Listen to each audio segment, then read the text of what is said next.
What if your bank account says less about your income than your brain? Look around. You probably know someone who is a straight-A student, got the prestigious degree, reads constantly, and yet they are perpetually stressed about money. Meanwhile, the person who barely scraped through high school is quietly building an empire.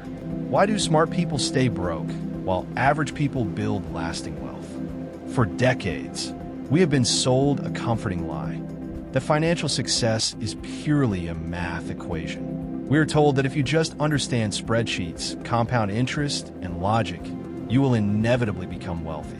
But if wealth creation was just about logic, every math professor, economist, and accountant would be a millionaire. They aren't, because money isn't just math. It is psychology. There's a hidden layer of human behavior, invisible scripts running in the background of your mind, that dictates exactly how much money you keep. If you do not understand these scripts, it doesn't matter how high your IQ is. You will always self-sabotage. But if you decode them, this changes everything. The traits that make you intelligent might be the exact same traits keeping you broke. To understand why, we have to look closely at the intersection of behavioral economics and the psychology of money. Let's start with how an intelligent brain processes risk. In behavioral finance, there's a fundamental concept known as loss aversion. Humans feel the pain of losing money twice as intensely as the joy of gaining it. Losing $100 physically hurts more than finding $100 feels good. Here is where it gets fascinating. Highly intelligent people often experience a magnified, paralyzing version of this phenomenon. Why? Because a smart mind is an exceptional prediction machine. When an average person looks at an investment, a business idea, or a career pivot, they might see a few basic risks. But when a highly analytical person looks at the exact same opportunity, their brain instantly generates a three-dimensional map of 54 potential failure points. They see the macroeconomic trends, the competitor advantages, the legal liabilities, and the statistical unlikelihood of success. They overthink. They wait for perfect information. They research until the opportunity completely vanishes. This is the dark side of financial intelligence. You become so incredibly good at predicting failure that you never actually start. While the intelligent person is reading their 5th book on market dynamics to ensure they make no mistakes, the average person has already launched, failed, learned a brutal real-world lesson, and adjusted their strategy. The intelligent person values being right. The wealthy person values being profitable. You have to ask yourself a very uncomfortable question. Would you rather have the perfectly correct analysis of why things might fail, or the messy, imperfect reality of actually building wealth? But there's another layer, and it has to do with how you want the world to see you. There's a profound psychological difference between being rich and being wealthy. Rich is loud, wealth is silent. But smart people frequently fall into a trap that behavioral economists call the signaling conundrum. Society conditions us to believe that if you're a professional, an executive, or a top-tier graduate, you must look the part. So, you buy the car that matches your degree. You rent the apartment in the zip code that reflects your job title. You wear the clothes that signal your competence. You are literally spending your future wealth to buy present status. The tragic irony? You're going broke, trying to prove to people that you aren't broke. Evolutionary psychology explains this perfectly. For our ancient ancestors, status meant survival. If the tribe respected you, you were protected and you received a larger share of the resources. Today, our brains are running that exact same prehistoric software. But instead of hunting for survival, we are hunting for social validation through luxury goods. What most people never realize is that true wealth is what you do not see. It is the cars not purchased, the diamonds not bought, the upgrades declined. The truly wealthy understand that status is a financial liability. Every dollar you spend trying to look successful is a dollar that cannot be invested in your actual success psychology. The moment you separate your ego from your spending, your wealth building truly begins. What happens, though, when the stress of keeping up this facade takes over? We enter the dangerous realm of scarcity. Scarcity isn't just an empty bank account. It is a psychological state that physically alters how your brain functions. Researchers at Princeton University discovered something terrifying about financial stress. When people operate under a scarcity mindset, constantly worrying about bills, debt, or keeping up appearances, their cognitive bandwidth shrinks. The mental tax is so incredibly heavy that it temporarily drops your effective IQ by 13 points. Think about that for a second. That is the cognitive equivalent of missing an entire night of sleep or functioning while legally intoxicated. This explains why exceptionally smart people make incredibly poor financial decisions when they are broke. It is not that they suddenly became foolish. It is that their mental hard drive is operating at maximum capacity, just trying to survive until Friday. Under this immense pressure, the psychological tunneling effect occurs.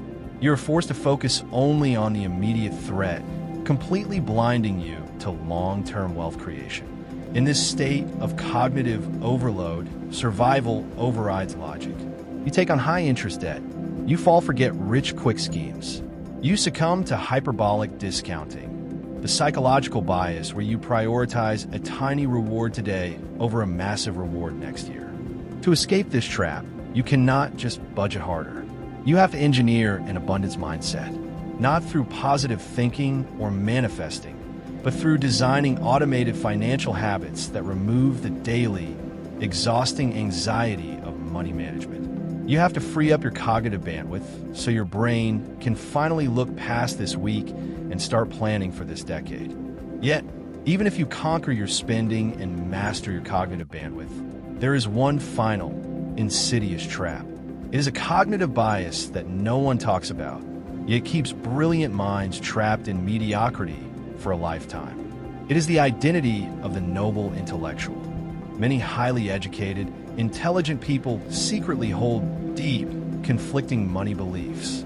Consciously, they want financial freedom. Subconsciously, they associate wealth with greed, corruption, or superficiality. They tell themselves comforting stories. I am a creative, I don't care about money.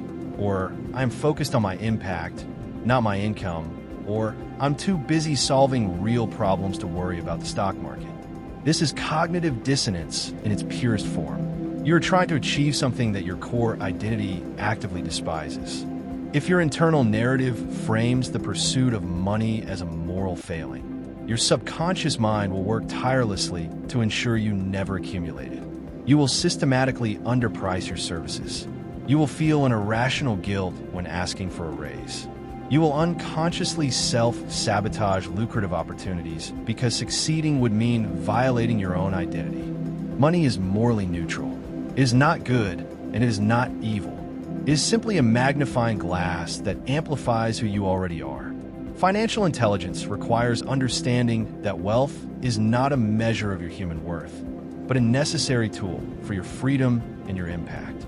What happens when you combine loss aversion, status signaling, the cognitive tax of a scarcity mindset, and an identity that secretly rejects wealth? You get a brilliant, hard-working, deeply intelligent person who is completely, utterly stuck. Most people stop here. They blame the economy. They blame the system. They blame their boss.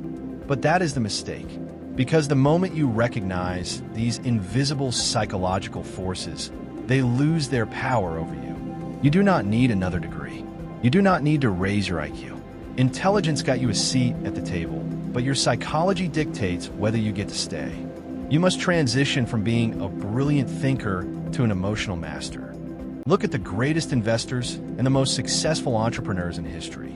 They are rarely the smartest people in the room, but they're always the ones who have mastered human behavior, starting with their own. They have trained themselves to delay gratification. They have aggressively detached their ego from their possessions. They take calculated action despite terrifying uncertainty. And they have completely rewired their identity to align with abundance rather than struggle. The psychology of money is the ultimate equalizer. It does not care about your academic pedigree, your vocabulary, or your standardized test scores.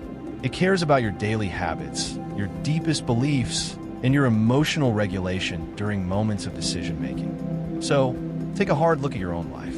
Which of these psychological scripts is running in the background of your mind right now?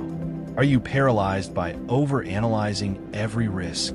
Are you buying status instead of buying your freedom? Or are you secretly fighting your own desire for success because of an outdated money mindset? The moment you rewrite that internal script, your external financial reality transforms. If this shift in perspective resonated with you, and you want to continue mastering the psychology of success and behavioral economics, hit the subscribe button. Leave a comment below with the biggest realization you had today. Putting it into words helps wire it into your brain. Share this video with someone who needs to hear it. The journey to true financial mastery does not start in a bank. It starts in the mind. Keep learning, keep questioning, and I will see you in the next one.